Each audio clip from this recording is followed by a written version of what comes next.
এমন সুন্দর জীবন, এমন সুন্দর যৌবন, আহা শক্তির টাইমটা, জীবনের সক্ষমতার সময়। ছোটবেলা তো ভাইয়া দুর্বল, বৃদ্ধ বয়সটাও দুর্বল। তোমাদের অনেক কিশোর নওজোয়ান একজনের গায়েও চাদর নাই, কিন্তু মুরব্বী সবগুলোর গায়ে চাদর। দেখো চাকায়া, এই চাচারা তো আমার সব পরিচিত চাচা। অর্থ হইল এই বৃদ্ধের এই দুর্বলতা তাকে চাদর গায়ে দিতে বাধ্য করেছে। তার শরীরে শীতের অনুভূতিটা বেশি, ঠিক কিনা বলেন না কেন? কিন্তু তোমরা নওজোয়ান, তোমাদের অধিকাংশ কারো গায়ে চাদর নাই। তোমরা দেখো ভাইয়া, আমার গায়ে কোনো চাদরই নাই। তাইলে বুঝাইতে চাইলাম এই শক্তির সময় যৌবন।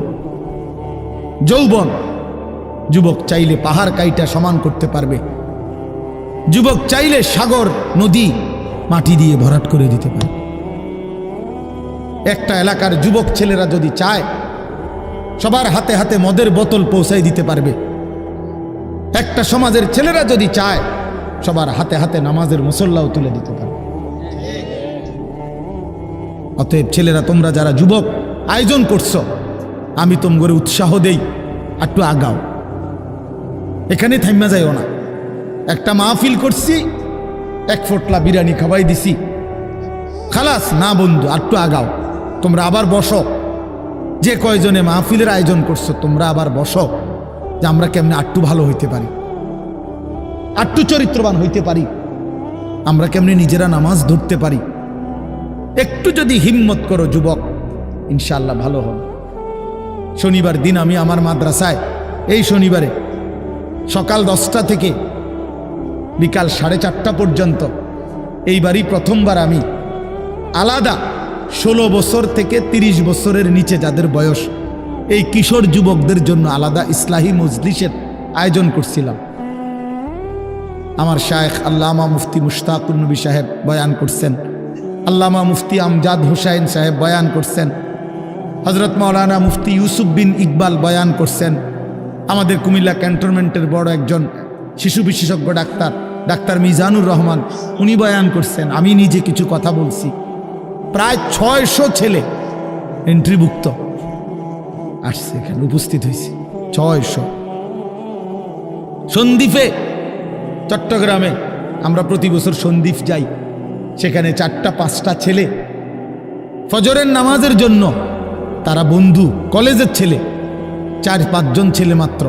ওরা একদিন সিদ্ধান্ত নিছিল, ওরা সবসময় ফজরের নামাজ পড়তো, তো ওরা একদিন সিদ্ধান্ত নিছে যে ফজরের পরে তারা সন্দ্বীপ তো সাগরের পারে, তো সাগরের পারে হাঁটতো তারা। তো তারা একদিন সিদ্ধান্ত নিছিল আজ থেকে 1 বছর আগে, যে আমরা সকালবেলা না হাইটা চলো আমরা বন্ধুদেরকে ফজরের জন্য জাগাই, ফজরের ক্যাম্পেইন করি, ফজরের জন্য গণসংযোগ করি। এই 4-5 জন ছেলে উদ্যোগ নিয়ে শুরু করছে। ঠিক 1 বছরের মেহনতে এই গত নভেম্বর, 24 সালের নভেম্বরে আমি গেছি মাহফিলে, ওইখানে তারা আমার লিস্টেড, ফজরের পরে আমি তাদের জন্য আলাদা বয়ান করছি, তাদের আলাদা মাহফিল হয়েছে ফজরের পরে। মানে রাইতে আমি যেই প্যান্ডেলে ওয়াজ করছি, ওই প্যান্ডেলটা তারা সকালের জন্য আবার ভাড়া নিছে। বুঝেন না এই কথা? আমি ওখানে ছিলাম, আর ওখানে রাত্রে আসা যায় না, ওইটা সন্দ্বীপে স্পিড বোট দিয়ে আইতে যাইতে হয়, তো তার রাইতে আওয়ানোর সিস্টেম নাই, থাকতে হয়। এই জন্য ফজরের পরে আবার বয়ান করছি 1.5 ঘন্টা। তো ওরা, আমি বললাম এত ভোরে ছেলেরা আইবনি, কয় হুজুর আসবে ইনশাল্লাহ, আপনি দেখেন। তারা আমারে দেখাইছে কাগজে কলমে লিস্টেড করা, প্রায় 4,500 ছেলে এখন ফজরের নামাজ জামাতে পড়ে।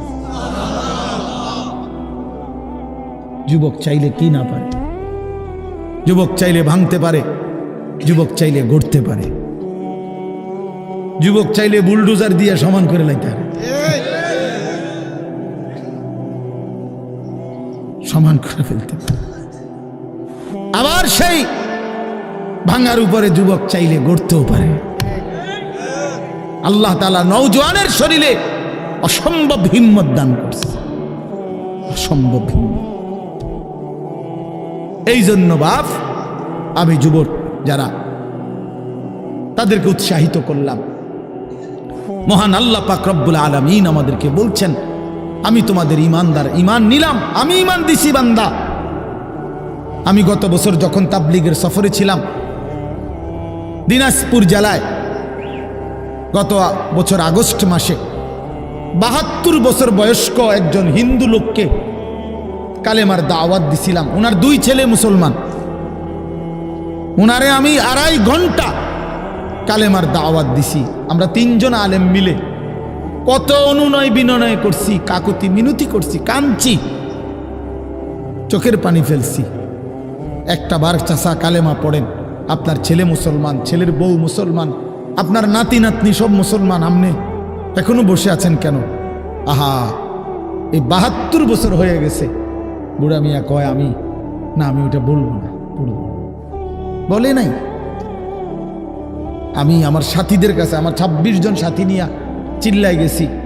16 জন আলেম, এক চিল্লা সফরে 950 মানুষ আল্লাহর রাস্তায় বের হয়েছে চিল্লার জন্য। আলহামদুলিল্লাহ, আল্লাহই করাইছে।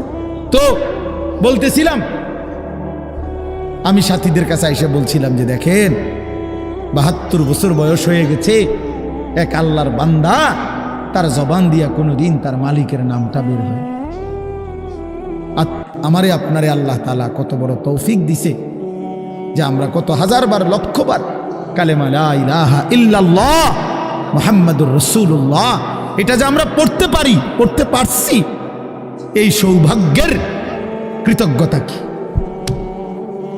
এটা যদি আল্লাহ আমগো জবান দিয়ে কোনোদিন না বলাইতো। কথা বলে না বাপ, এই ছেলেরা মিয়া, এই আব্বাস যারা নামাজ পড়ো না, আরে না ফরমান, তুই যদি হিন্দুর ঘরে জন্ম নিতে, তুই যদি ইহুদির ঘরে জন্ম নিতে, তুই যদি খ্রিস্টানের ঘরে জন্ম নিতি, বেটা কি হতো জীবন যদি কোনোদিন কালেমার আহ্বান না শুনতা? তুমি তো মুসলমানের ঘরে জন্ম নিয়া এভাবে ইমানকে ফেলে দিলা। মুসলমানের ঘরে জন্ম নিয়ে এভাবে নামাজকে প্রত্যাখ্যান করলা। ছি ছি ছি ছি, তোমারে দেখে তো হিন্দুও হাসবে, তোমারে দেখে তো ইহুদিও হাসবে, তোমারে দেখে তো খ্রিস্টানও হাসবে, যে দেখছো হয় নাকি শ্রেষ্ঠ জাতি, ওদের ধর্ম নাকি শ্রেষ্ঠ ধর্ম, ওদের ধর্ম কোরআন নাকি শ্রেষ্ঠ কিতাব, ওদের শ্রেষ্ঠ ধর্ম ওদেরই পছন্দ হয় না, ওদের শ্রেষ্ঠ কিতাব ওরাই পড়তে পারে না। তো এটা কিসের শ্রেষ্ঠ? কথা বলেন না। তাহলে আমি তো আমার ধর্মের অপমান। কথা বলেন না, আমি আমার ধর্মের অপমান না, আমি আমার কোরআনের অপমান। এজন্য তোমরা যারা বেনামাজি ছেলে, তোমরা ধর্মের অপমান। তোমাদের যাদের চুল বেঈমানের মতো, তোমরা মুসলমান ধর্মের অপমান। তোমাদের কারণে আমার ধর্ম লজ্জিত, তোমাদের কারণে ধর্ম বেইজ্জতি হয়েছে। তোমরা ইসলামকে অপমানিত করলা, আল্লাহকে অপমানিত করলা, আমার নবীর শ্রেষ্ঠতম 23 বছরের আদর্শকে তোমরা অপমানিত করলা। এই অপমানের বিচার আল্লাহ করবে, মনে রাখো, ছেড়ে দিবে না বাপ। আল্লাহ কোরআনে বলছে, বান্দা আমি 1 সেকেন্ড ছাড়বো না, আমি হিসাব নিব। তুমি আমারে কি মনে করছো বান্দা? বাদুগা খাওয়াইছি দেখিয়া তুমি মনে করছো আমি মাতি না? হ্যাঁ, কিটা মনে করছো? এ পেশাব পায়খানার ভাত তুমি মনে করছো? আমি কিছুই বলবো না, কিছুই বলবো না। তুমি জানো না ফেরাউনকে শোয়াইছে কে? তুমি জানো না কারুনকে শোয়াই দিছে কে? তুমি জানো না নমরুদ সাদ্দাতকে নিশ্চিহ্ন করে দিয়েছে কে? তুমি শোনো নাই? তুমি আন্দাজ করো নাই আমি আল্লাহ কেমন? এই পৃথিবীর কত অবাধ্য জাতিকে আমি আল্লাহ ধ্বংস করে দিয়েছি, শোনো নাই? কই, গোটা পৃথিবীর সমস্ত আধুনিক প্রযুক্তি থাকার পরেও তো বাবা আমেরিকার ওই বেঈমানরা, ক্যালিফোর্নিয়ার লস অ্যাঞ্জেলস তাদের একটি স্টেট আগুনে দাবানলে পুরে ছাই হয়ে গেছে। লক্ষ লক্ষ কোটি কোটি মিলিয়ন বিলিয়ন ডলারের এক এক বিল্ডিং। আপনারা মুরব্বীরা মিলিয়ন বিলিয়ন ডলার কি তাই বুঝতেন না? কয়টা আপনি 1 মিলিয়ন বিলিয়ন ডলার কত টাকা? কমপক্ষে 300 টাকার বেশি। মানে আপনি এটি বুঝতেন না, টেহাইনি এটান বুঝতেন না। কথা বুঝছেন কিনা? হ্যাঁ, আমরা কিতাবে পড়ছি এক বুজুর্গকে, হ্যাঁ, একটা জিনিস দামি ওনার কাছে ছিল, তো ওনার কাছে বলছি এটা আপনি বিক্রি করে দেন। কত মূল্য? উনি বলছে 100 দিরহাম, 100 টাকা। তখন উনি যখন বিক্রি করে দিছে, ওনারে 100 দিরহাম দিছে, তো অন্য কেউ ওনারে পরে বলছে, হায় হায় জনাব, আপনি তো বহুত বড় ঠকছেন, মাত্র 100 টাকা দাম চাইলেন, এটার দাম তো আরো অনেক। তো উনি বলছেন, আল্লাহর কসম, 100 টাকার উপরে, 100 দিরহামের উপরে কোনো সংখ্যা আছে? আমার তো এটা জানা নেই, আমার তো এর উপরে কিছু জানা নাই। হ্যাঁ, আমার মেজো বোনের বিয়ে যখন হয়েছিল, মেজো বোন, আমি তখন প্রাইমারি শেষ করে মাদ্রাসায় ভর্তি হয়েছি, এই সময় আমার বোনের বিয়ে হয়েছে। তো বোন জামাই যখন ওই আগে ছোটবেলায় বিয়ের দিন বোন জামাই যখন আসছে, তখন শরবত খাওয়াইছি যে গেইটে নাকি, তখন কিছু টাকা দিতে হয় না, যে শরবত খাওয়ায় তারে। তো আমারে 100টা টাকা দিছে উনি প্রথম। তো এগুলা নাকি ওনার কাছে আরো টাকা ছিল, তো এগুলো ওই আরো একটু সাফাসাফি করলে আরো দেয়, আরো কিছু দেয়, না মানলে আরো দেয়, এমনি এমনি নিয়ম ছিল। আমার 100 টাকা দিছে, আর এটা দেখে আমি একটা দৌড়ে আইয়ালাইছি। আমার পুরা মনে আছে, একেবারে কসম, আমার পুরো এখনো মনে হইলো আর এই কথাটা। আমার একেবারে আমার ভাই, চাচাতো ভাইটাই বা অন্যরা এত দমকাইছে, বেউকুফ, 100 টাকা লইয়া দৌড় দিয়ে আইয়ালাইছ। আমি বলছি, আমি তো আসলে এর চাইতে বেশি টাকা জীবনে আর দেখি নেই।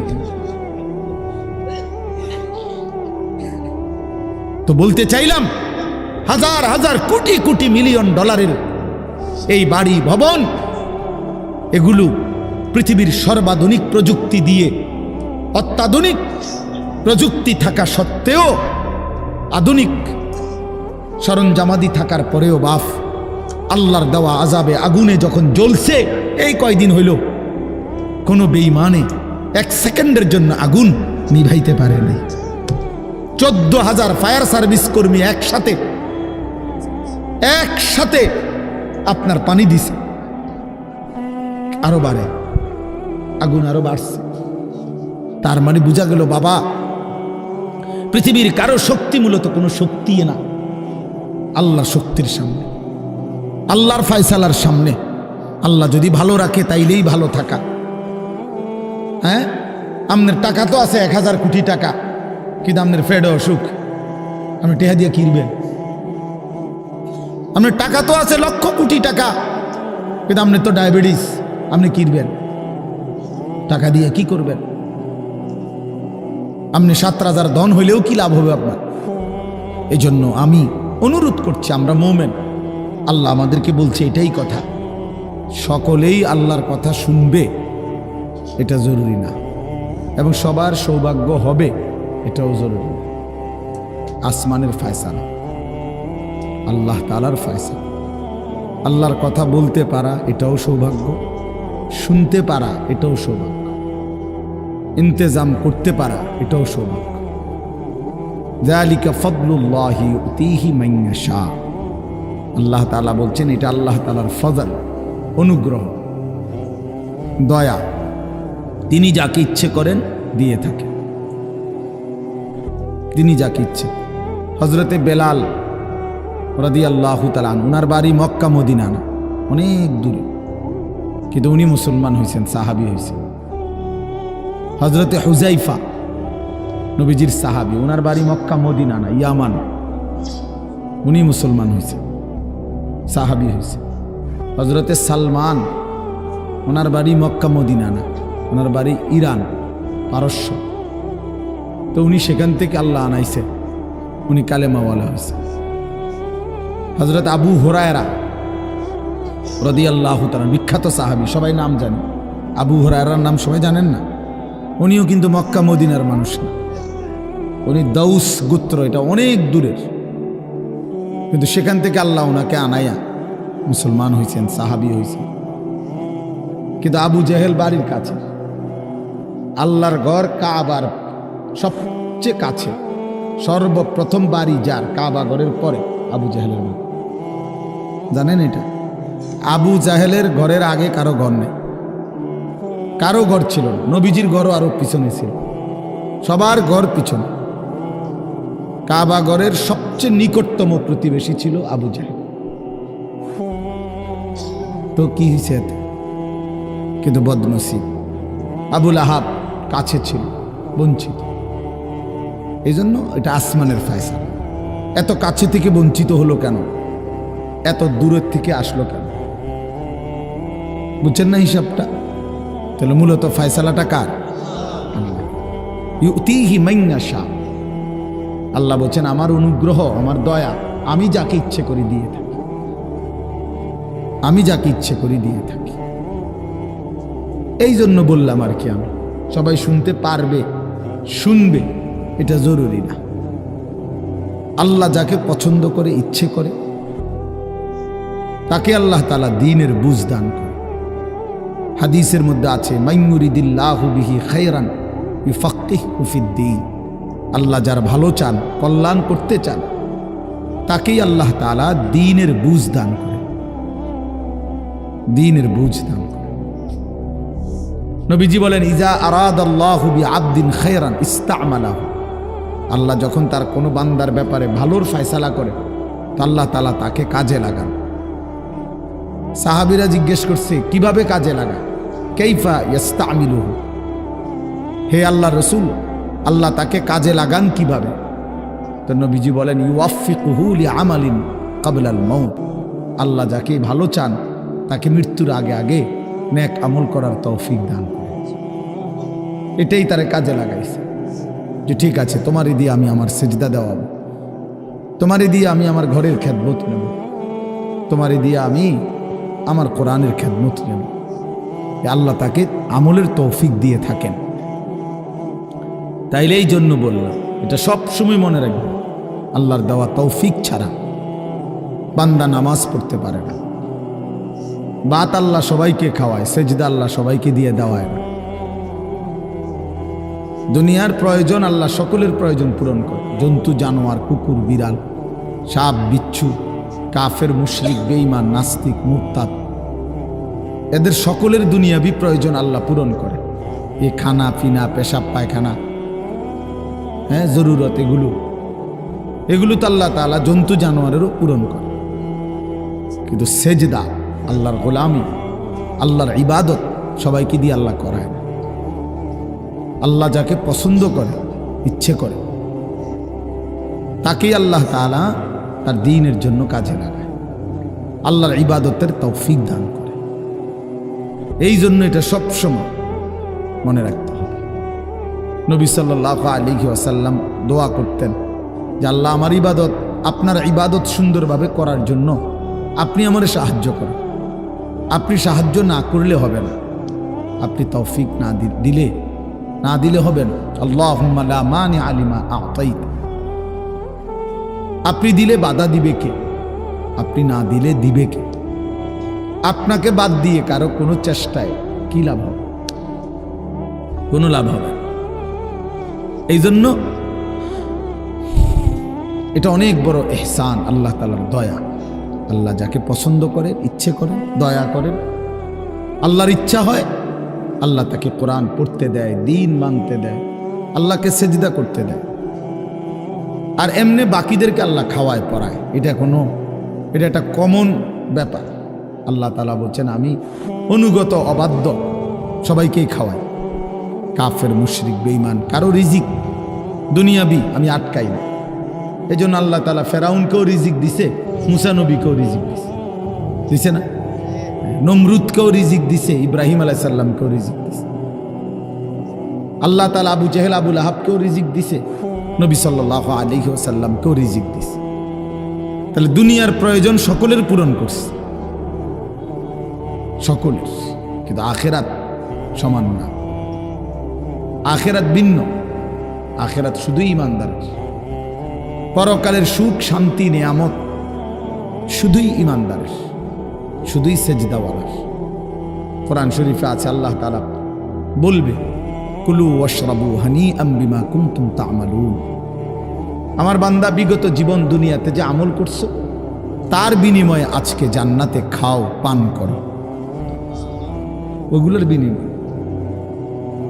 কুলু ওয়াশরাবু হানিআম বিমা আসলাফতুম ফিল আইয়ামিল খালিয়া। আল্লাহ বলেন, জান্নাতীকে বলবে, বান্দা নিশ্চিন্তে আরামসে দুনিয়ার জীবন যে তুমি নেক আমল করেছো তার বিনিময়ে আজকে আরামসে নিশ্চিন্তে নির্বিঘ্নে আমার জান্নাতে খাও এবং পান করো। জাযাআম বিমা কানু ইয়ামালুন।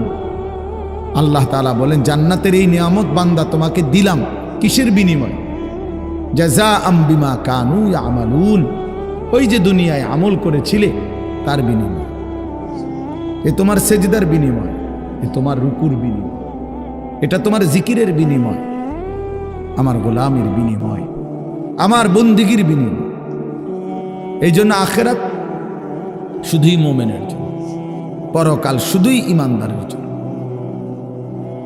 এই জন্য আল্লাহ তাআলার তৌফিক ছাড়া বান্দা আমল করতে পারে না, নামাজ পড়তে পারে না, সেজদা দিতে পারে না। কত ছেলে দেখেন না, চোখের সামনে এক ওয়াক্ত নামাজ পড়ে না, জানেও না সে মানুষের বাচ্চা নাকি জানোয়ার, এটাও জানে না। হাইওয়ান কিনা না মানুষ বলতে পারে না। কে পাঠাইলো, কেন পাঠাইলো, কে সৃষ্টি করলো, কেন সৃষ্টি করলো, কি জন্য আসলো, কিচ্ছু জানে না, কিছুই জানে না। লক্ষ্য উদ্দেশ্যহীন, গন্তব্যহীন এক পাগল, মাতাল, ছাগল, যা মন চায় তাই করে, যা মন চায়। এটা জিন্দিগি আর কি। এ তো লক্ষ্য উদ্দেশ্যহীন জীবন, জন্তু জানোয়ারের জীবন। মুসলমান তো তাকে বলে যার সুনির্দিষ্ট গন্তব্য জানা আছে। ইমানদারের গন্তব্য জানা আছে যে আমার গন্তব্য কোথায়, আমার এটা হায়াত, এরপরে আমার মৃত্যু, কবর, এরপরে আমার হাসরের মাঠ, এরপরে আমার মিজান হিসাব, এরপরে আমার ফুলসেরাত, এরপরে আমার জান্নাত। আমার টার্গেট জানা আছে, আমার গন্তব্য জানা আছে। আমি থামবো সেদিন, জান্নাতে যাব যেদিন। আমার টেনশন দূর হবে সেদিন, আমি জান্নাতে ঢুকবো যেদিন। ওয়াকালুল হামদুলিল্লাহিল্লাযী আযহাবা আন্নাল হাযান। কোরআনুল কারীমের মধ্যে আছে, আল্লাহ তাআলা বলেন, জান্নাতি বান্দা জান্নাতে ঢুকে বলবে, আল্লাহ আপনার প্রশংসা করছি, আজকেই আমার চিন্তা পেরেশানি জীবনের তরে শেষ হলো। আজ আমি জান্নাতে ঢুকলাম, এবার আমি নিশ্চিন্ত হলাম, নিশ্চিন্ত হলাম, আর কোনোদিন এই জান্নাত থেকে বের হতে হবে না। আল্লাহ তাআলা বলছেন, আর কখনোই এখান থেকে বের হইতে হবে না। খালিদিনা ফিহা আবাদা, চিরস্থায়ী। চলেন বাপ, তো এই জন্য বললাম, নিজেদের ছেলে, নিজেদের মেয়ে, নিজেরাও ইনসাফের সাথে ভাইবেন যে আপনি আখিরাত চিনেন কিনা। আপনার ছেলে মেয়েগুলো যেই জীবন পরিচালনা করতেছে, এতে কি মনে হয়, এতটুকু আন্দাজ করা উচিত যে আমার ছেলে আসলে আখিরাত চিনে কিনা, আমার ছেলের সামনে কোনো গন্তব্য আছে কিনা, নাকি এই মোবাইল, নারী, ছবি, জিনা, ব্যভিচার, মদ, জুয়া, নাচ, গান, উলঙ্গ দৃশ্য, হালাল হারামের কোনো বাজ বিচার নাই, পাক নাফাকের কোনো বাজ বিচার নাই, লজ্জা শরম হায়া কিচ্ছু নাই। যখন যা মন চায় খাইতেছে, হ্যাঁ, যা মন চায় তাই করতেছে। তো এই খামখেয়ালি জীবন, যখন যা মন চায় তাই, হালাল হারাম, জায়েজ না জায়েজের জীবন, যার পার্থক্য নাই। আল্লাহ তাআলা কোরআনে বলছে, তার উদাহরণ হলো ফামাসালুহু কামাসালিল কাল, কুত্তার মতো। হ্যাঁ, এটা কোরআন শরীফের আয়াত। ওই জীবন কুত্তার জীবন, কুকুরের জীবন। এই জন্য আমি সবসময় এটা বুঝি, বেনামাজির জিন্দেগি কুত্তার জিন্দেগি। এই ফজরের নামাজ না পড়ে যে জানোয়ারগুলো ঘুমায় থাকে, এগুলা কুকুরের জিন্দেগি। খালাস। এই সুদখোরগুলো যে জিন্দেগি কাটায়, এগুলো কুকুরের জিন্দেগি। এই হারামখোরগুলো যে জীবন কাটায় এটা জানোয়ারের জীবন। কোরআন শরীফের আয়াত এটা। ওয়াত্তাবাআ হাওয়াহু ফামাসালুহু কামাসালিল কালব। আল্লাহ বলছে মনের ইচ্ছা মতো যে চলে, আল্লাহর হুকুমের পরোয়া করে না, হালাল হারাম এর পার্থক্য যে মানে না, আল্লাহ বলছে তার উদাহরণ কামাসালিল কালব, কুত্তার মতো, কুকুরের মতো। ইন তাহমিল আলাইহি ইয়ালহাস আও তাতরুকহু ইয়ালহাস। আল্লাহ বলছে কুকুরের স্বভাব, দৌড়ানি দিল জিব্বা লম্বা করে হাঁফায়, ছেড়ে দিল দাঁড়ায়া দাঁড়ায়া জিব্বা লম্বা করে হাঁফায়, জিব্বা লম্বা করে হাঁফায়, এমন করে। এ কুকুরের স্বভাব। পেলেও অতৃপ্ত, না পেলেও অতৃপ্ত, থাকলেও অশান্তি, না থাকলেও অশান্তি। কারণ হারাম করছে, নাফরমান যে, আল্লাহর অবাধ্য যে, পাক নাফাক, হালাল হারাম। যার কাছে সুদ আর ব্যবসা একই রকম মনে হয় সে কি মানুষ নাকি? যার কাছে আপন বউ পরের মহিলা সমান মনে হয়, নিজের বউও দেখে, মানুষের ভিডিও দেখে, তো তার কাছে কি কোনো হালাল হারামের পার্থক্য আছে কি? তো সে জানোয়ার না তো জানোয়ার কে? সে জানোয়ার না তো জানোয়ারটা কে? তাইলে বলে ইনসাফের কথা বলে, নাহলে বিচারে কর কি কয়। এই জন্য এটা সবসময় মনে রাখবেন, জওয়ান হন আর বুড়া হন, আমি হই আর আপনি হন, হালাল হারামের পার্থক্য যার মধ্যে নাই, কুকুরের মধ্যে কোনো হালাল হারামের পার্থক্য নেই, কুকুরের মধ্যে পাক নাফাকের কিছু নেই, কারণ যেহেতু সে জানোয়ার। কিন্তু মানুষ যে ইনসান, তার সৃষ্টিগত সত্তার মধ্যে হালাল হারামের অনুভূতি থাকতে হবে। মুসলমান তাকেই বলবে যার মধ্যে জায়েজ না জায়েজের পার্থক্য আছে, হালাল হারামের অনুভূতি আছে, পাক নাফাকের অনুভূতি আছে। কোরআনুল কারীমে আল্লাহ তাআলা এটা বলছেন। এজন্য নবীজি বলছেন আল হালালু বাইয়িন ওয়াল হারামু বাইয়িন। যেটা হালাল এটা স্পষ্ট, যেটা হারাম এটাও স্পষ্ট। নবীজি বলেন আমি অন্ধকারে রেখে যাই নাই উম্মতকে, একটা সেকেন্ডের জন্য আমি আমার উম্মতকে আড়ালে রেখে যাই নাই, সব কিছু আমি স্পষ্ট বলেছি। হালালগুলোও পরিষ্কার করে দিছি, হারাম যা তাও স্পষ্ট করে দিয়েছি। 24 ঘন্টার যাবতীয় কর্মকাণ্ড আমি আল্লাহ স্পষ্ট করে দিয়েছি। ওই দেখেন ওই অপদার্থ ছেলেটার দিকে দেখেন, এক নজরে মোবাইলের দিকে তাকায় রয়েছে, কারে বলে কি ওয়াজ করে এর কোনো খবর। এটা ধরে রাখছে মোবাইল, এক নজর একদিকে খালা। এবার ওয়াজ হয়, কারে বলে কি বলে, আমার এত কিছু দরকার, আমি আর আমার মোবাইল। এই জিন্দেগি, এই ছেলে পেলেদের আকসারের জীবন এটা। 24 ঘন্টা পৃথিবীতে তার একটাই জিনিস, সেটা হলো একটা মোবাইল। এটাই তার মা, এটাই তার বাবা, এটাই তার আত্মীয়, এটাই তার স্বজন। মোবাইলেই হাসে, মোবাইলেই কাঁদে, মোবাইলেই আবেগ, মোবাইলেই অনুভূতি, সব কিছু জীবনের মোবাইলটার উপর। কোত্থেকে আসলো, কে বানাইলো, কে সৃষ্টি করলো, কেন পাঠাইলো, কে আমারে বানাইলো, আমি কোত্থেকে আসলাম, কেন রাত হয়, কেন দিন হয়, আমার কোনো দায়িত্ব আছে কিনা আমার আল্লাহর পক্ষ থেকে, কিচ্ছুর কোনো সামান্যতম বুঝ বুদ্ধি আকল দিমাগ কিচ্ছু। 365 দিন, এক বছরে কোনো দিন নামাজ পড়ে না, তারও কিছু মনে পড়ে না, কেউ তারে মনে করাইও দেয় না। কই তার বাপ কেনা, তার মা কি, কেউ একটু বলেও না যে কিরে বাপ তুমি যে এক ওয়াক্ত নামাজ পড়ো না, তুমি মুসলমানের বাচ্চা হইলা কেন, তুমি মানুষের বাচ্চা হইলা কেন। তার মা একটাবার বলে না, মায়ে কেমন, সন্তানেই কেমন। আমার খুব আফসোস লাগে, এটা খুব আফসোস লাগে। মাঝে মাঝে মনটা চায় যে কি আসলে কি মুসলমান এত পাষাণ হইল কেমন? বাপে কেমন, সন্তানেই কেমন, মাই কেমন, মেয়েটাই কেমন। কেউ পর্দা করেন, মাও বেপর্দা, মেয়েও বেপর্দা। বাপ ফুত জি ছেলে মেয়ে সবাই মিলে টেলিভিশন চায়, একসাথে নাচ গান নর্তকের ছবি নাটক সিনেমা দেখতেছে। ছি ছি ছি ছি,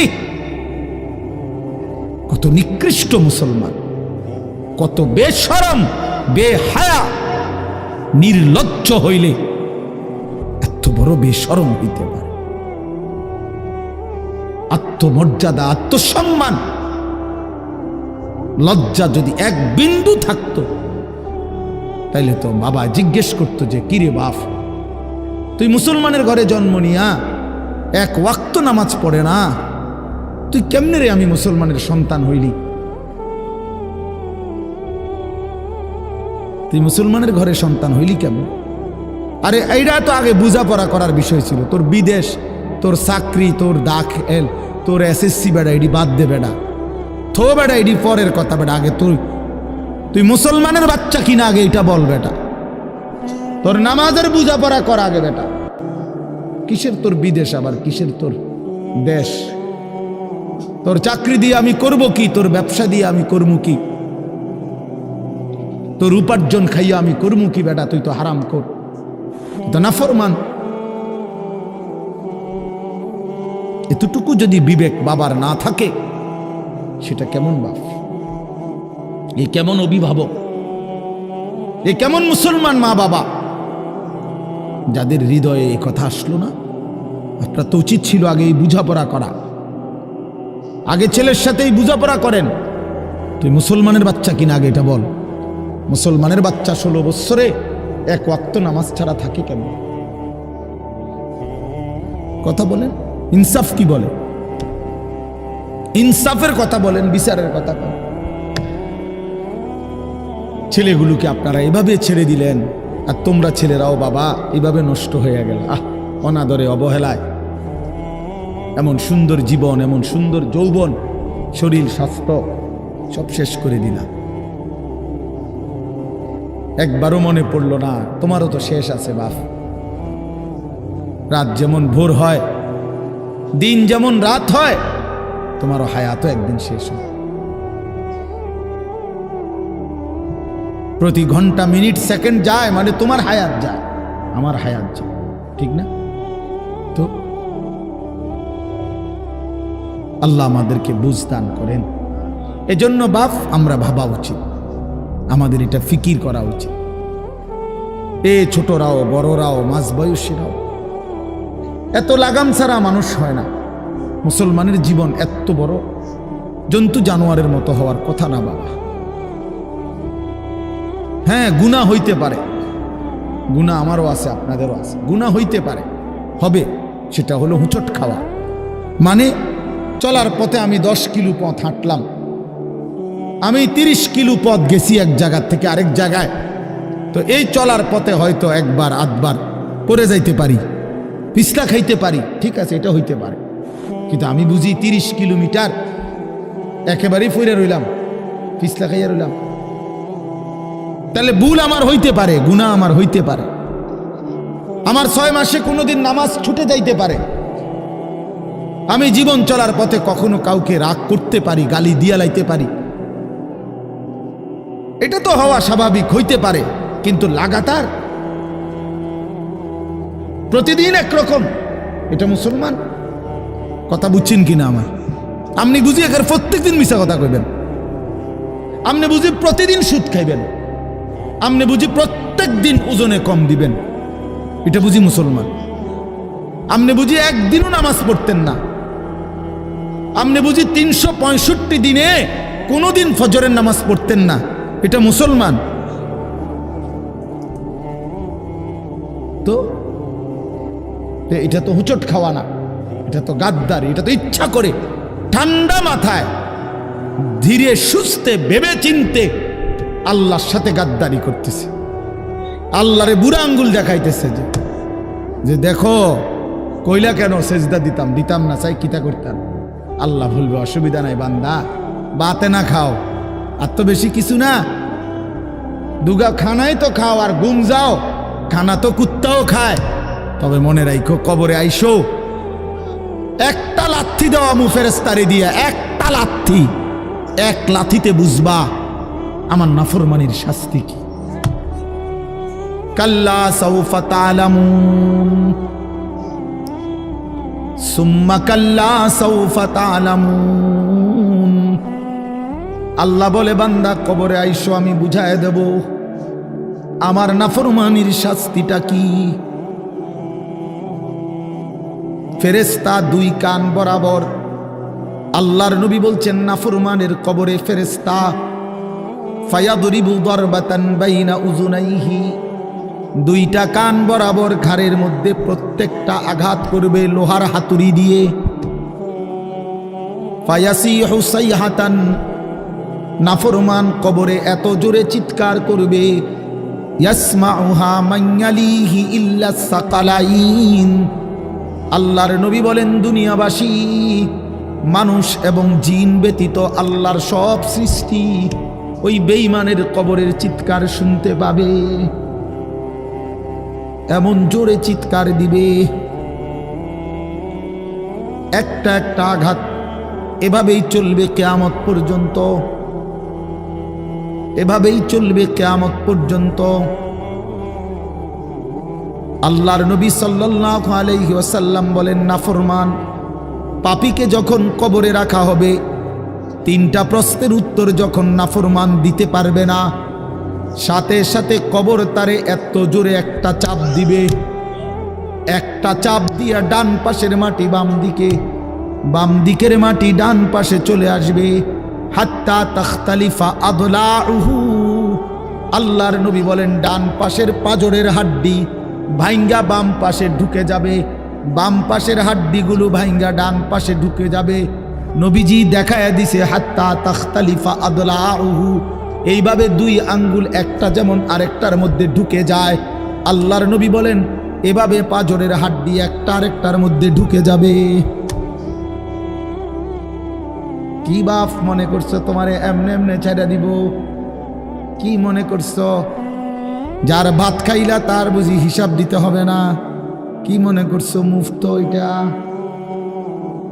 হ্যাঁ, কার পানি পান করেছো, কার ভাত খেয়েছো, কার আসমান, কার জমিন, কার চন্দ্র, কার সূর্য ব্যবহার করেছো বান্দা? কার এটা? তোমার আব্বার? শরীরটা তোমার বাপের নি, চোখ নাক কান তো তোমার আল্লাহর। আলাম নাজআল লাহু আইনাইন ওয়া লিসানান ওয়া শাফাতাইন। আল্লাহ বলে বলো না বান্দা আমি কি দুইটা চোখ দেই নাই? ওহ বাবা কথা কই, আমি কি জিহ্বাটা দেই নাই? আমি কি দুইটা ঠোঁট দেই নাই? তো উত্তরে কি বলবেন যে না দেন নাই? কি বলবেন? কথা বলেন। তো এই কথা বলার হিম্মত আছে কারো যে আল্লাহ আপনি চোখ দেন নাই, আপনি ঠোঁট দেন নাই? কারো সাহস আছে কিনা এটা বলার? তাইলে আল্লাহই তো দিয়েছেন। আলাম নুসিহ জিসমাকা, হাদিসে আছে নবীজি বলেন আল্লাহ জিজ্ঞেস করবে হাসরের মাঠে বান্দা বলো না আমি কি তোমার শরীরটা সুস্থ রাখি নাই? ওয়া নুরভিকা মিনাল মা, আমি কি প্রতিবার তৃষ্ণার্ত অবস্থায় তোমারে আমি আল্লাহ তো আমি কি পানি পান করাই নাই? আমি তো পানি পান করিয়েছিলাম, আমি তো তৃষ্ণা নিবারণ করেছিলাম, আমি তো ক্ষুধার চাহিদা পূরণ করেছিলাম, আমি তো কায়নাতের সূর্য চন্দ্র আলো বাতাস দিয়েছিলাম। ওয়াজআলনা নাওমাকুম সুবাতা, আল্লাহ বলে সারাদিনের ক্লান্তি দূর করার জন্য রাত্রি গভীরের ঘুম আমি আল্লাহই তো বানিয়েছি। ওয়াজআলনাল লাইলা লিবাসা, অন্ধকার কালো চাদর দিয়ে ঢেকে পৃথিবীটাকে অন্ধকারাচ্ছন্ন করে দিয়েছি আমি আল্লাহই তোমার ঘুমের উপযুক্ত পরিবেশের জন্যে। আবার দিনের বেলা আলোকিত করে দিয়েছি তোমার উপার্জনের সুবিধার জন্যে। রাতে তুমি ঘুমাইবার জন্য অন্ধকার করে দিয়েছি। দিনে তুমি রোজগার করবা এই জন্য আলোকিত করে দিয়েছি। সুবহানাল্লাহ। ওয়াজআলনান নাহারা মাআশা, উপার্জনের জন্য দিন বানিয়েছি, ঘুমাইবার জন্য রাত বানিয়েছি। ওয়াজআলনা সিরাজাও ওয়াহাজা, একটা উজ্জ্বল সূর্য আমি আল্লাহই বানিয়েছি। وأنزلنا من المعصرات ماء ثجاجا, জমাট বাঁধা মেঘ থেকে আমি আল্লাহ অঝোর ধারায় বৃষ্টি নামিয়েছি। এই জমিনটাকে সিক্ত নরম করেছি, ছোট্ট ছোট্ট ছিদ্র বানিয়েছি। তোমার অনাদরে ফেলে দেওয়া দানা আমি আল্লাহ কুদরতি স্বয়ংক্রিয় মেশিন দিয়ে আমি আল্লাহ জমিনের নিচে আমি নিয়ে এসেছি। কয়দিন পরে আবার আমি আল্লাহ সেই ছোট্ট দানা থেকে নতুন গাছ বের করে দিয়েছি। লিনুখরিজা বিহি হাব্বাও ওয়া নাবাতা, তাহলে রিজিকের ব্যবস্থা আমি করলাম, ঘুমের ব্যবস্থা আমি করলাম, উপার্জনের পরিবেশ আমি করে দিলাম, শরীর স্বাস্থ্য জীবন যৌবন আমি দিলাম। আমি কেন সেজদা পেলাম না? আল্লাহ যদি বলে বান্দা আমি কি অপরাধ করলাম, আমি তোমারে এত কিছু দিয়ে আমি কি অন্যায়টা করলাম যেই অপরাধের কারণে তুমি আমারে সেজদা দিলা না? কি বলবা যুবক? নাফরমান যুবক কি বলবা? অসভ্য যুবক যে নামাজ পড়ো না, হাইওয়ান তুমি কি বলবা? তুমি মানুষ না জানোয়ার? বেনামাজি তুই মানুষ না জানোয়ার? বল, মানুষ না জানোয়ার বল বেটা। অনেক বেহায়া এখনো হাসে এইখানে, এত বড় অসভ্য বেহায়া, এই বেহায়া এখনো হাসে।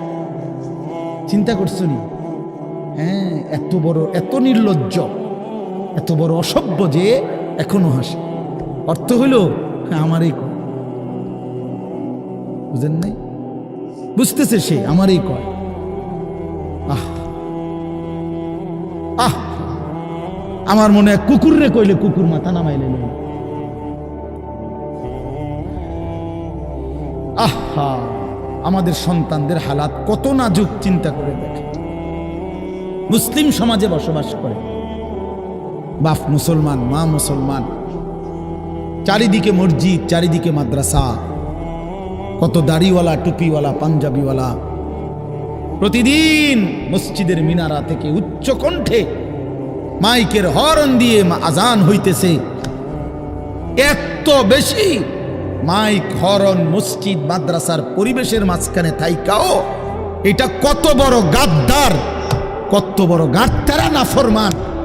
এত সুন্দর চারদিকে মসজিদ, মাদ্রাসা, আলেম ওলামা, দাড়ি টুপি, মাদ্রাসার পরিবেশের ভেতরে থাইকাও জানোয়ারে একটা সেজদা দেয় না।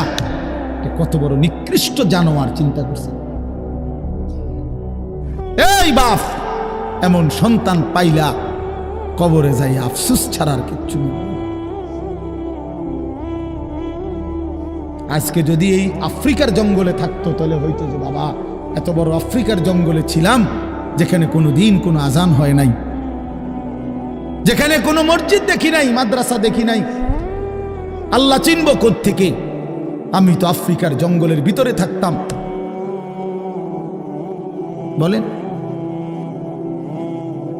একটা ছেলে বলেন, এই ছেলেগুলো বেনামাজি যে ছেলেগুলো, এদেরকে জিজ্ঞাসা করেন যে বাবা তুই কি আল্লাহ চিনলি না, না রাসূল চিনলি না?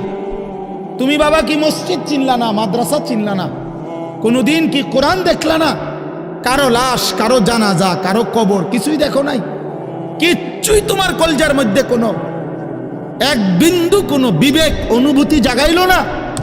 শুধু নারী, শুধু একটা মোবাইল, শুধু একটা ছবি, শুধু একটা অশ্লীল দৃশ্যের কাছে হেরে গেলা।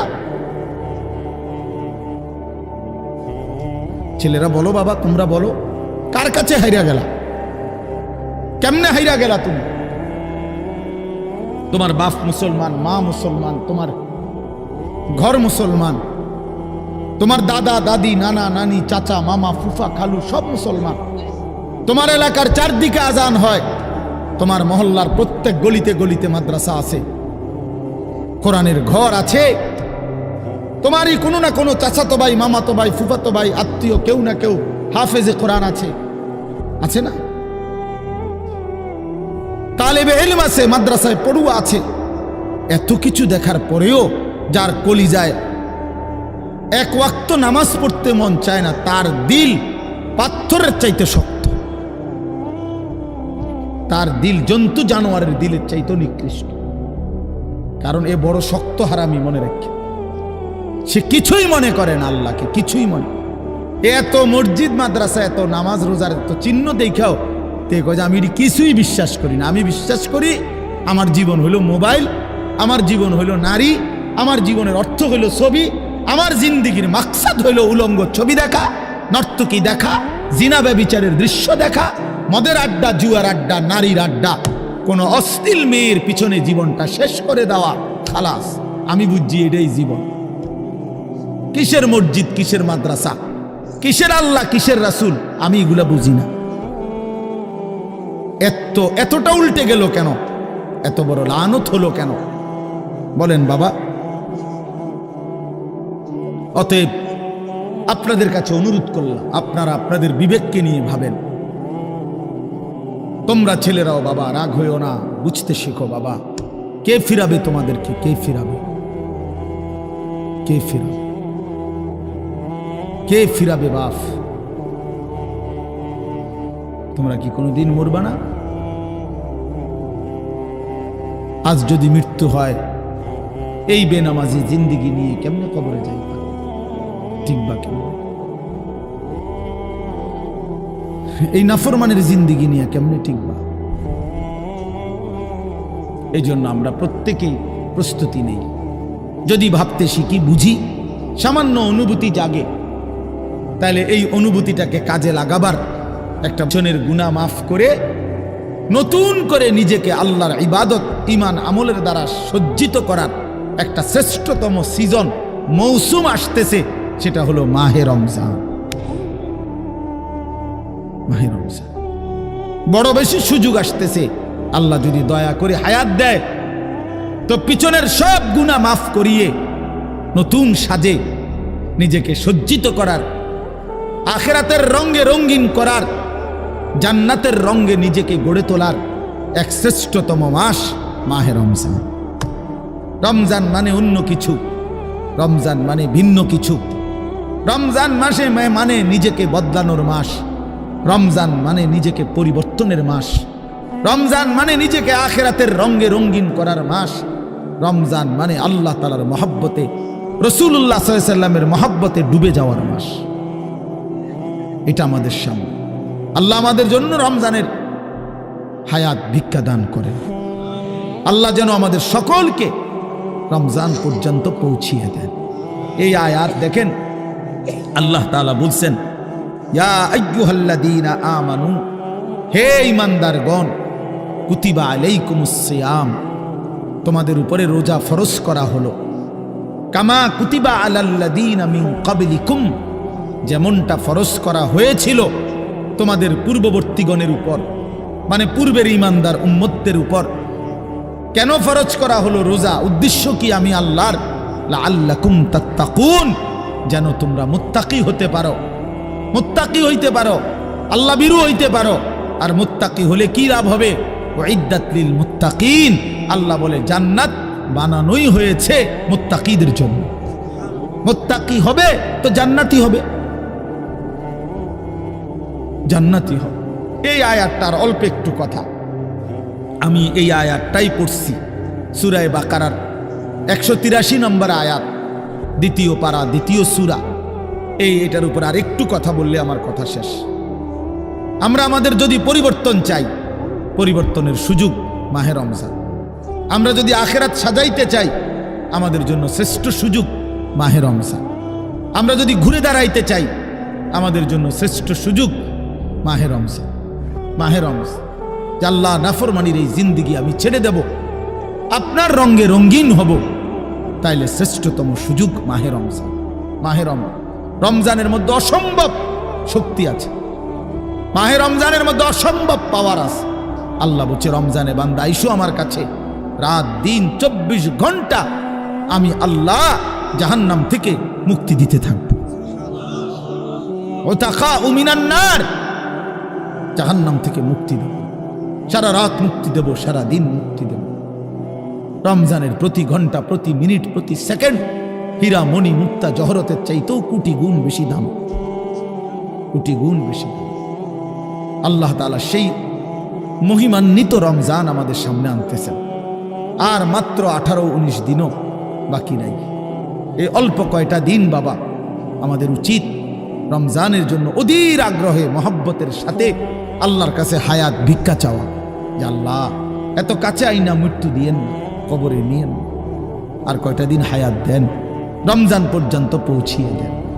আল্লাহুম্মা বারিক লানা ফি রাজাব ওয়া শাবান ওয়া বাল্লিগনা রমাদান। আল্লাহ তাআলা বলেন, ইয়া আইয়ুহাল্লাযীনা আমানু। দেখেন, এই একটি আয়াতে আল্লাহ 4টা কথা বলছে।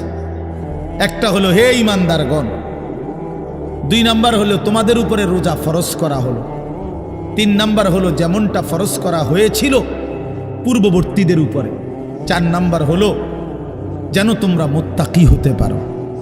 কয়টা কথা হলো?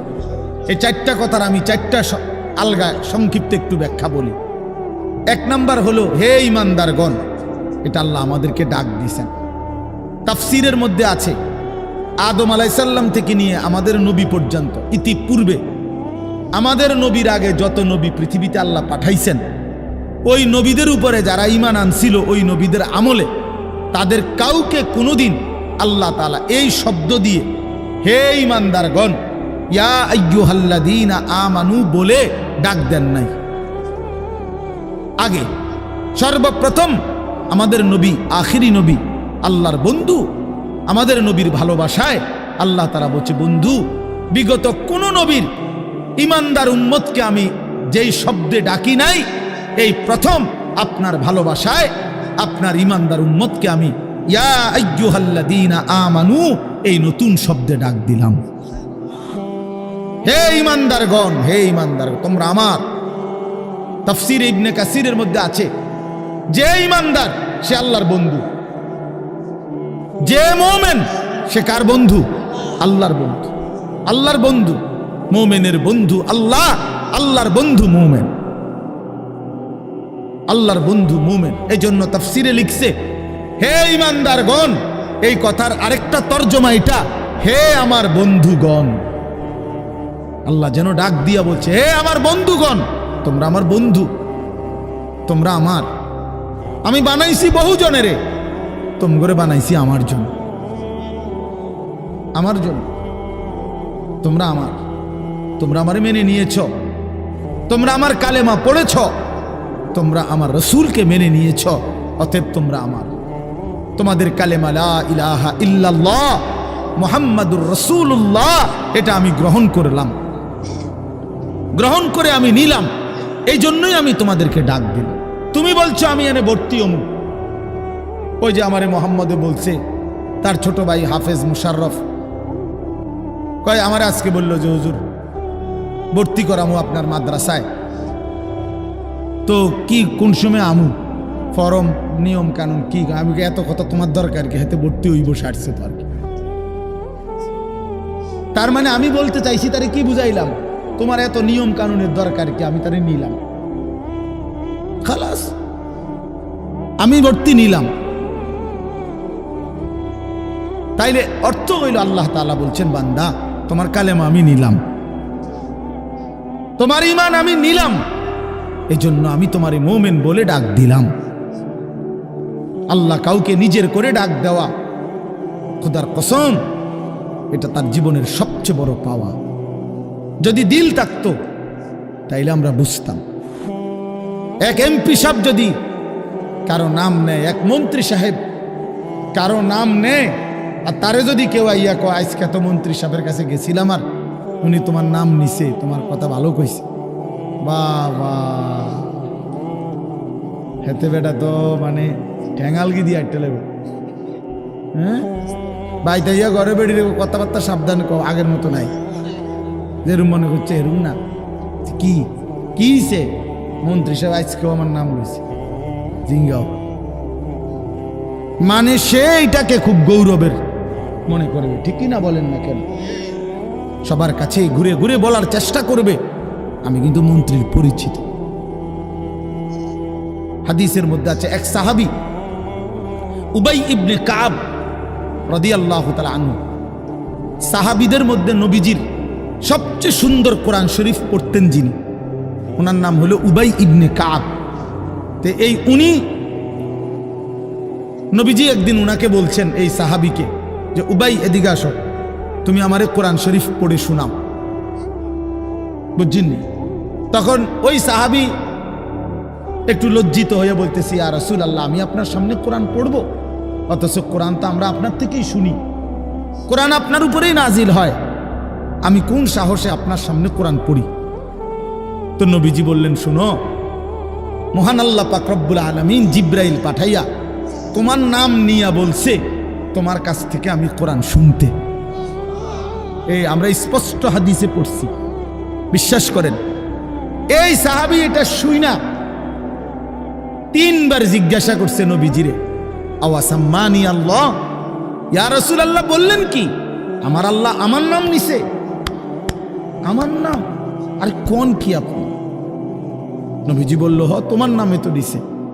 উনি আবার জিজ্ঞাসা করছে, ইয়া রাসূলুল্লাহ সত্যি বলছেন আমার নাম নিয়েছেন আল্লাহ? বলছে, হ তোমার নাম। আবার জিজ্ঞাসা করছেন, হাদিসের স্পষ্ট শব্দ আছে ফাবাকা। 3 বারের পরে এই সাহাবী খুশিতে আনন্দে চিৎকার করে কাঁদতে শুরু করছে আর বলতেছি, ইয়া রাসূলুল্লাহ, এক গোলামের কি পরিমাণ সৌভাগ্য, তার মুনিব তার নাম নিয়েছে। তা আমরা আমাদের কালেমার কি পরিমাণ সৌভাগ্য, আমরা একবার বলেছি কালেমা, আল্লাহ আমাদেরকে ডাক দিছে, ইয়া আইয়ুহাল্লাযীনা আমানু, হে আমার কালেমা ওয়ালারা, তোমরা আমার, তোমরা আমার, আমি তোমাদের ঈমান নিলাম, আমি তোমাদেরকে ডাক দিলাম। এক মুমিনের কি পরিমাণ খুশি হওয়া উচিত আপনি শুনেন। 29 নম্বর পারায় একটা সূরা আছে, সূরায়ে মুরসালাত। এই যে এর আগে একটা সূরা আছে সূরায়ে দাহার, কোরআনুল কারীমের 76 নম্বর সূরা, 2 পৃষ্ঠাওয়ালা ছোট সূরা। এই সূরাটার মধ্যে জান্নাতের বর্ণনা সবচেয়ে সুন্দর, মানে জান্নাতের বর্ণনা হৃদয় কারা এই সূরাতে আছে। এই সূরাটা যেদিন নবীজির উপরে নাজিল হয়েছে, সেদিন নবীজির সামনে একজন কালো রঙের সাহাবী বসা ছিলেন। ওয়া ইনদাহু রাজুলুন আসওয়াদ, কালো একজন রঙের সাহাবী বসা ছিল, উনি বসা ছিলেন। এই সময় এই সূরাটা নাজিল হয়েছে, নবীজি উনাগরে শুনাইছে সূরাটা। তো এই সূরার মধ্যে জান্নাতের এমন হৃদয়গ্রাহী বর্ণনা। এই সাহাবীটা সামনে যিনি বসা কালো রঙের সহজ সরল সাহাবী, উনি এই সূরা এটা শুইনা জান্নাতের আশায় খুশিতে একটা চিৎকার দিছে, এক চিৎকারে হাদিসে আছে উনি ওইখানে ইন্তেকাল করছে এখানে। তখন আল্লাহর নবী বলেন, ওয়াল্লাহি লাকাদ আখরাজা নাফসা সাহিবিকুমুশ শাওকু ইলাল জান্নাহ। নবী বলেন, আল্লাহর কসম, জান্নাতের প্রবল আকাঙ্ক্ষায় তোমাদের বন্ধু জীবন দিয়ে দিল। निकल जाए दम तेरे कदमों के नीचे, यही दिल की हसरत, यही दिल की आरजू है। এটা উর্দু শের আর কি, অর্থ হলো, হে প্রিয়তম, তোমার পায়ের নিচে জীবন দিলাম, জান দিয়ে দিলাম। আর এটাই ছিল আমার সারা জিন্দেগীর তামান্না, দিলের আকাঙ্ক্ষা, যে তোমার জন্য আমি জীবন দেব, আর সেটাই দিয়ে দিলাম। নিকল যায় দম তেরে কদমু কে নিচে, তোমার কদমের নিচে আমার জান গেল। এহি দিল কি হাসরত, এটাই ছিল দিলের আকাঙ্ক্ষা। এজন্য আজকে ছেলেরা কোথায় জীবন শেষ করে দিচ্ছ? এমন সুন্দর জীবন, এমন সুন্দর যৌবন, আহা, শক্তির টাইমটা, জীবনের সক্ষমতার সময়।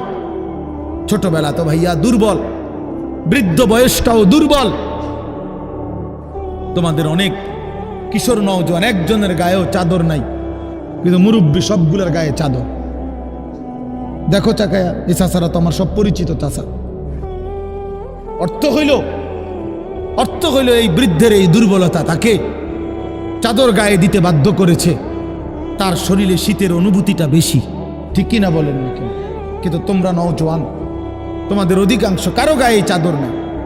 তোমরা দেখো ভাইয়া, আমার গায়ে কোনো চাদরই নাই। তাইলে বুঝাইতে চাইলাম এই শক্তির সময় যৌবন। যুবক চাইলে পাহাড় কাইটা সমান করতে পারবে।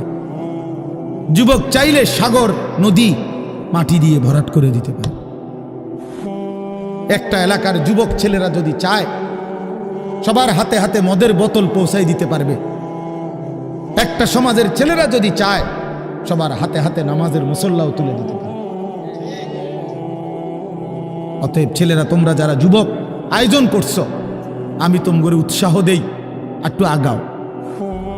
এখানে থাইমা যাইও না। একটা মাহফিল করছি, এক ফোটলা বিরিয়ানি খাওয়াই দিছি, খালাস না বন্ধু, একটু আগাও। তোমরা আবার বসো, যে কয়জনে মাহফিলের আয়োজন করছো তোমরা আবার বসো, যে আমরা কেমনে একটু ভালো হইতে পারি, একটু চরিত্রবান হইতে পারি, আমরা কেমনে নিজেরা নামাজ ধরতে পারি। একটু যদি হিম্মত করো যুবক, ইনশাআল্লাহ ভালো হবে। শনিবার দিন আমি আমার মাদ্রাসায় এই শনিবারে সকাল 10টা থেকে বিকাল 4:30 পর্যন্ত, এইবারই প্রথমবার আমি আলাদা 16 বছর থেকে 30 বছরের নিচে যাদের বয়স, এই কিশোর যুবকদের জন্য আলাদা ইসলাহি মজলিসের আয়োজন করছিলাম। আমার শায়েখ আল্লামা মুফতি মুশতাকুর নবী সাহেব বয়ান করছেন, আল্লামা মুফতি আমজাদ হোসাইন সাহেব বয়ান করছেন, হজরত মাওলানা মুফতি ইউসুফ বিন ইকবাল বয়ান করছেন, আমাদের কুমিল্লা ক্যান্টনমেন্টের বড় একজন শিশু বিশেষজ্ঞ ডাক্তার মিজানুর রহমান উনি বয়ান করছেন, আমি নিজে কিছু কথা বলছি। প্রায় 600 ছেলে এন্ট্রিভুক্ত আসছে, এখানে উপস্থিত হয়েছে 600। সন্দ্বীপে, চট্টগ্রামে আমরা প্রতি বছর সন্দ্বীপ যাই, সেখানে 4টা-5টা ছেলে ফজরের নামাজের জন্য, তারা বন্ধু কলেজের ছেলে, 4-5 জন ছেলে মাত্র।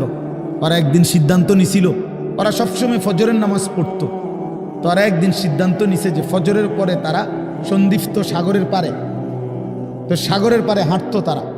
তো তারা একদিন সিদ্ধান্ত নিছিল আজ থেকে 1 বছর আগে, যে আমরা সকালবেলা না হাইটা চলো আমরা বন্ধুদেরকে ফজরের জন্য জাগাই, ফজরের ক্যাম্পেইন করি, ফজরের জন্য গণসংযোগ করি।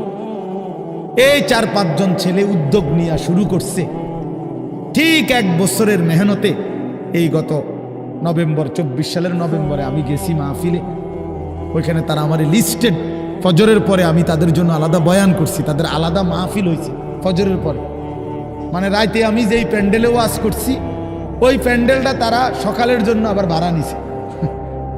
বুঝেন না এই কথা? আমি ওখানে ছিলাম, আর ওখানে রাত্রে আসা যায় না, ওইটা সন্দ্বীপে স্পিড বোট দিয়ে আইতে যাইতে হয়, তো রাইতে আওয়ানোর সিস্টেম নেই, থাকতে হয়। এই জন্য ফজরের পরে আবার বয়ান করছি 1.5 ঘন্টা। তো ওরা, আমি বললাম এত ভোরে ছেলেরা আইবুনি, কয় হুজুর আসবেন ইনশাআল্লাহ, আপনি দেখেন। তারা আমারে দেখাইছে কাগজে কলমে লিস্টেড করা প্রায় 4,500 ছেলে এখন ফজরের নামাজ জামাতে। যুবক চাইলে কি না পারে, যুবক চাইলে ভাঙতে পারে, যুবক চাইলে গড়তে পারে, যুবক চাইলে বুলডোজার দিয়ে সমান করে লাইতে পারে, সমান করে ফেলতে পারে। আবার সেই ভাঙার উপরে যুবক চাইলে গড়তেও পারে। আল্লাহ তাআলা নওজোয়ানের শরীরে অসম্ভব হিম্মত দান করছে, অসম্ভব হিম্মত। এই জন্য বাপ, আমি যুবক যারা, তাদেরকে উৎসাহিত করলাম। মহান আল্লাহ পাক রব্বুল আলামিন আমাদেরকে বলছেন, আমি তোমাদের ইমানদার, ইমান নিলাম, আমি ইমান দিছি বান্দা। আমি গত বছর যখন তাবলীগের সফরে ছিলাম দিনাজপুর জেলায়, গত বছর আগস্ট মাসে 72 বছর বয়স্ক একজন হিন্দু লোককে কালেমার দাওয়াত দিছিলাম। ওনার 2 ছেলে মুসলমান। ওনারে আমি 2.5 ঘন্টা কালেমার দাওয়াত দিছি। আমরা 3 জন আলেম মিলে কত অনুনয় বিনয় করছি, কাকুতি মিনতি করছি, কাঁদছি, চোখের পানি ফেলছি। একটা বার চাচা কালেমা পড়েন, আপনার ছেলে মুসলমান, ছেলের বউ মুসলমান, আপনার নাতি নাতনি সব মুসলমান, আপনি এখনো বসে আছেন কেন? আহা, এই 72 বছর হয়ে গেছে। বুড়া মিয়া কয় আমি ওটা বলবো না। বলে নাই। আমি আমার সাথীদের কাছে, আমার 26 জন সাথী নিয়ে চিল্লাই গেছি, 16 জন আলেম, এক চিল্লা সফরে 950 মানুষ আল্লাহর রাস্তায় বের হয়েছে চিল্লার জন্য। আলহামদুলিল্লাহ, আল্লাহই করাইছে। তো বলতেছিলাম, আমি সাথীদের কাছে এসে বলছিলাম যে দেখেন, 72 বছর বয়স হয়ে গেছে, এক আল্লাহর বান্দা, তার জবান দিয়া কোনোদিন তার মালিকের নামটা বের হয়। আমারে আপনারে আল্লাহ তাআলা কত বড় তৌফিক দিছে যে আমরা কত হাজারবার, লক্ষবার কালেমা লা ইলাহা ইল্লাল্লাহ মুহাম্মাদুর রাসূলুল্লাহ এটা যে আমরা পড়তে পারি, পড়তে পারছি, এই সৌভাগ্যের কৃতজ্ঞতা কি? এটা যদি আল্লাহ আমগো জবান দিয়ে কোনোদিন না বলাইতো। কথা বলে না বাপ, এই ছেলেরা মিয়া, এই আব্বাস যারা নামাজ পড়ো না, আরে না ফরমান, তুই যদি হিন্দুর ঘরে জন্ম নিতি, তুই যদি ইহুদির ঘরে জন্ম নিতি, তুই যদি খ্রিস্টানের ঘরে জন্ম নিতি, বেটা কি হতো জীবন? যদি কোনোদিন কালেমার আহ্বান না শুনতা। তুমি তো মুসলমানের ঘরে জন্ম নিয়া এভাবে ইমানকে ফেলে দিলা। মুসলমানের ঘরে জন্ম নিয়ে এভাবে নামাজকে প্রত্যাখ্যান করলা। ছি ছি ছি ছি, তোমারে দেখে তো হিন্দুও হাসবে, তোমারে দেখে তো ইহুদিও হাসবে, তোমারে দেখে তো খ্রিস্টানও হাসবে, যে দেখছো হয় নাকি শ্রেষ্ঠ জাতি, ওদের ধর্ম নাকি শ্রেষ্ঠ ধর্ম, ওদের ধর্ম কোরআন নাকি শ্রেষ্ঠ কিতাব, ওদের শ্রেষ্ঠ ধর্ম ওদেরই পছন্দ হয় না, ওদের শ্রেষ্ঠ কিতাব ওরাই পড়তে পারে না। তো এটা কিসের শ্রেষ্ঠ? কথা বলেন না। তাহলে আমি তো আমার ধর্মের অপমান। কথা বলেন না, আমি আমার ধর্মের অপমান না, আমি আমার কোরআনের অপমান। এজন্য তোমরা যারা বেনামাজি ছেলে, তোমরা ধর্মের অপমান। তোমাদের যাদের চুল বেঈমানের মতো, তোমরা মুসলমান ধর্মের অপমান। তোমাদের কারণে আমার ধর্ম লজ্জিত, তোমাদের কারণে ধর্ম বেইজ্জতি হয়েছে। তোমরা ইসলামকে অপমানিত করলা, আল্লাহকে অপমানিত করলা, আমার নবীর শ্রেষ্ঠতম 23 বছরের আদর্শকে তোমরা অপমানিত করলা। এই অপমানের বিচার আল্লাহ করবে, মনে রাখো, ছেড়ে দিবে না বাপ। আল্লাহ কোরআনে বলছে, বান্দা আমি 1 সেকেন্ড ছাড়বো না, আমি হিসাব নিব। তুমি আমারে কি মনে করছো বান্দা? বাদুগা খাওয়াইছি দেখিয়া তুমি মনে করছো আমি মাতি না? হ্যাঁ, কিটা মনে করছো? এ পেশাব পায়খানার ভাত তুমি মনে করছো আমি কিছুই বলবো না, কিছুই বলবো না। তুমি জানো না ফেরাউনকে শোয়াইছে কে? তুমি জানো না কারুনকে শোয়াই দিছে কে? তুমি জানো না নমরুদ সাদ্দাতকে নিশ্চিহ্ন করে দিয়েছে কে? তুমি শোনো নাই? তুমি আন্দাজ করো নাই আমি আল্লাহ কেমন? এই পৃথিবীর কত অবাধ্য জাতিকে আমি আল্লাহ ধ্বংস করে দিয়েছি, শোনো নাই? কই, গোটা পৃথিবীর সমস্ত আধুনিক প্রযুক্তি থাকার পরেও তো বাবা আমেরিকার ওই বেঈমানরা, ক্যালিফোর্নিয়ার লস অ্যাঞ্জেলস তাদের একটি স্টেট আগুনে দাবানলে পুরে ছাই হয়ে গেছে। লক্ষ লক্ষ কোটি কোটি মিলিয়ন বিলিয়ন ডলারের এক এক বিল্ডিং। আপনারা মুরব্বীরা মিলিয়ন বিলিয়ন ডলার কি তাই বুঝতেনও না? কয়টা আপনি 1 মিলিয়ন বিলিয়ন ডলার কত টাকা? কমপক্ষে 300 টাকার বেশি। মানে আপনি এটি বুঝতেনও না, টেহাইডি এটা বুঝতেনও না। কথা বুঝছেন কিনা? হ্যাঁ, আমরা কিতাবে পড়ছি এক বুজুর্গকে, হ্যাঁ, একটা জিনিস দামি ওনার কাছে ছিল, তো ওনার কাছে বলছি এটা আপনি বিক্রি করে দেন। কত মূল্য? উনি বলছে 100 দিরহাম, 100 টাকা। তখন উনি যখন বিক্রি করে দিছে, ওনার 100 দিরহাম দিছে। তো অন্য কেউ ওনারে পরে বলছে, হায় হায় জনাব, আপনি তো বহুত বড় ঠকছেন, মাত্র 100 টাকা দাম চাইলেন, এটার দাম তো আরো অনেক। তো উনি বলছেন, আল্লাহর কসম, 100 টাকার উপরে, 100 দিরহামের উপরে কোনো সংখ্যা আছে আমার তো এটা জানা নেই, আমার তো এর উপরে কিছু জানা নাই।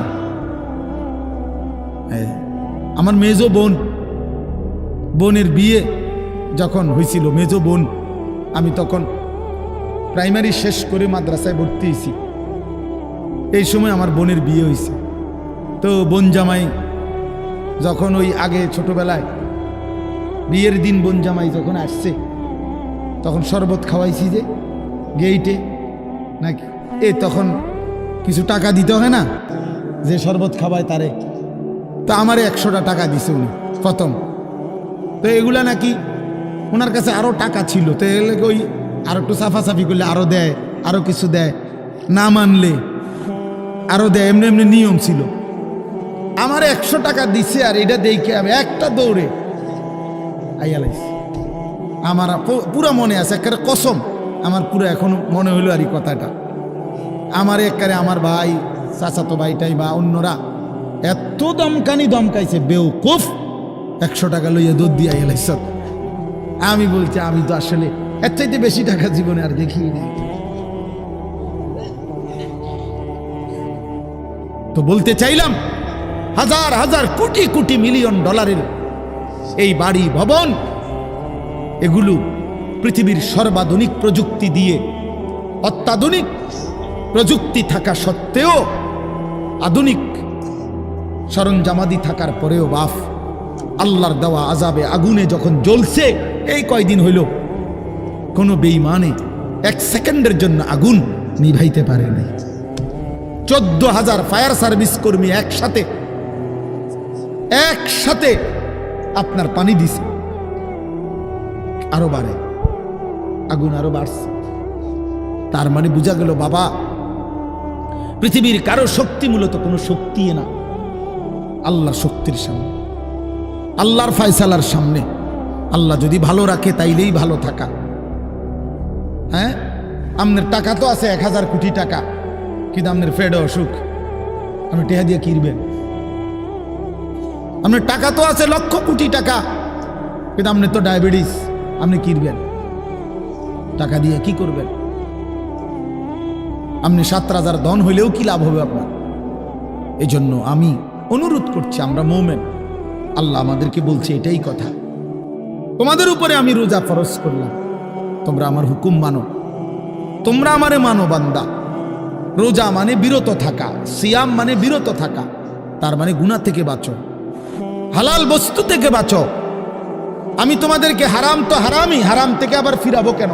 হারাম থেকে তো ফিরতে সারা বছরের জন্যই বলে দিছি।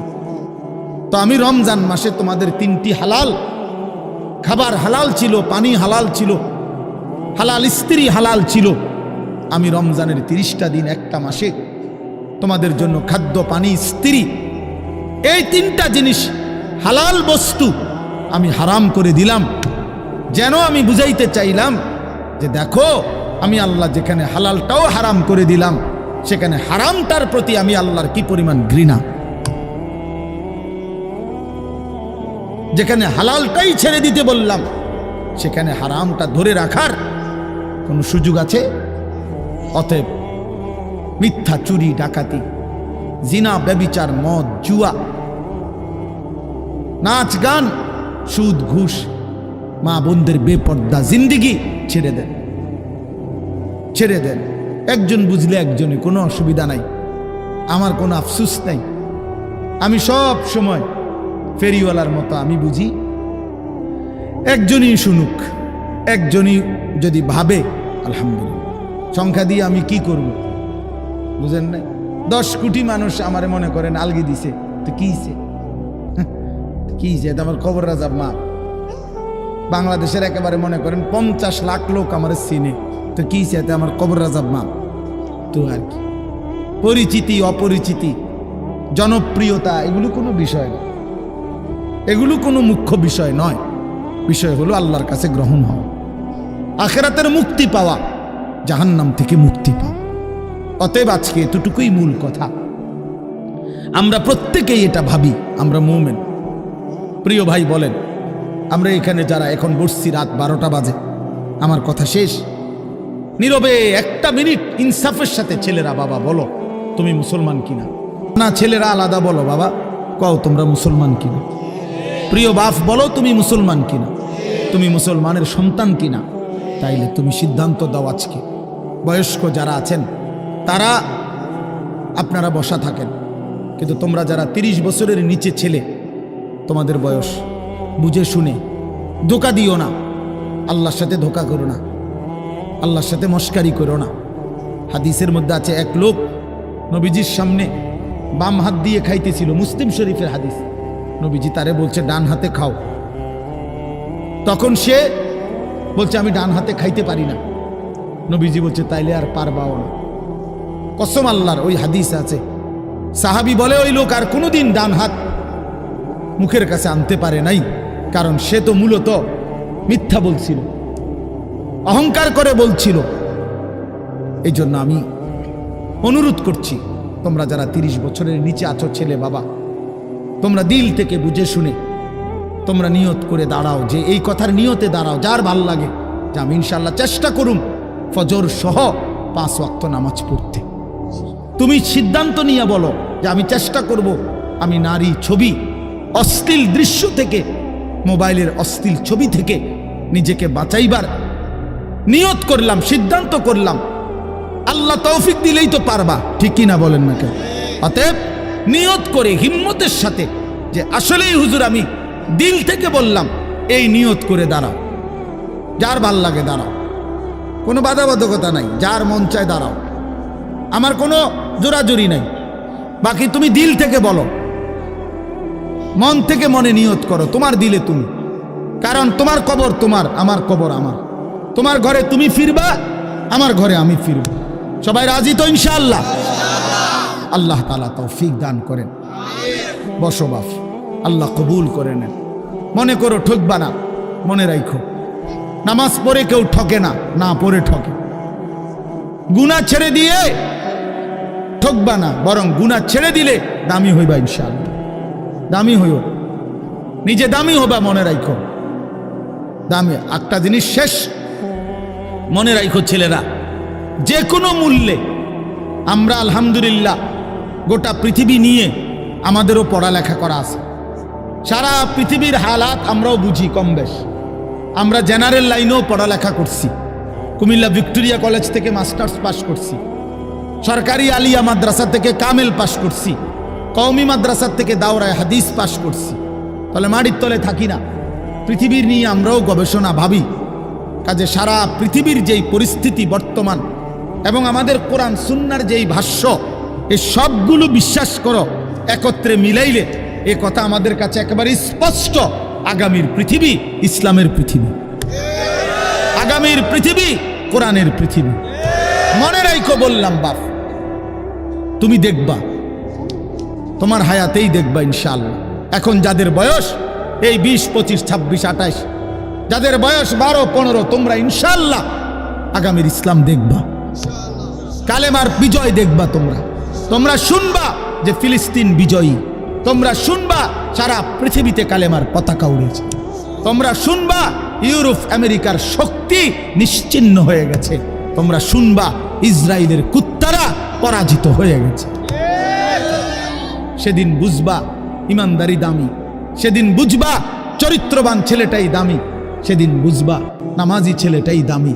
আর যারা চরিত্র নষ্ট করে ফেলেছ, তুমি ফালতু কোনো না কোনো সিফাত কুনাত পইরা থাকবে। এই জন্য আমরা দয়া করি ইনশাআল্লাহ প্রত্যেকেই আমরা ইনশাআল্লাহ নামাজ পড়বো তো ইনশাআল্লাহ। ভালো হও, চরিত্রবান হও, নিজের জীবন গঠন করো।